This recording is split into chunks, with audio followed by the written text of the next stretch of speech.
15-20 বছৰ হল আমি ইয়াত বসবাস কৰিছো। এতিয়া আমাৰ নোটিচ দিছে, এতিয়া যাব কাৰণে আজি গুচি যাব কাৰণে। মই পকা ঘৰ পাইছো, চাইলেৰ কাঠ আছে, আমাৰ ছোৱালী এটা ল'ৰা দুটা স্কুলত পঢ়াই আছো। এতিয়া মেট্ৰিক দিব, এতিয়া এবছৰ কৰি আছে। ছোৱালীটোক স্কুলত আজি 3 দিন হ'ল যাব নোৱাৰে।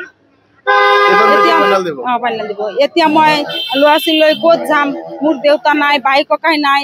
মোৰ স্বামী আজি 5 বছৰ হ'ল ডিঙিছে। এলাৰ্জি হৈছিল যে, এলাৰ্জিৰ কাৰণে নিজে ডিঙিছে, নিজে মৰিছে। এতিয়া আমি ল'ৰা ছোৱালী লৈ ক'ত যাম, কি কৰিম? মই আপোনালোকে গোটেইকেইটা মোক গুলি কৰি মাৰি দিয়ক। ইয়াৰ পৰা মই নাযাওঁ, ক'ত যাম, কি কৰিম? মই মাথাটো কাম নকৰে। এতিয়া আৰু কি কম?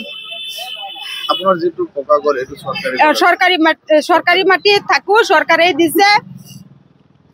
এতিয়া সরকারে ভাঙি নি আছে। এতিয়া মই ক'ত থাকিম? আজি ইমান ৰিজাৰ্ভত হৈ থাকিছো। সোনাই নদীত পাৰত আছো।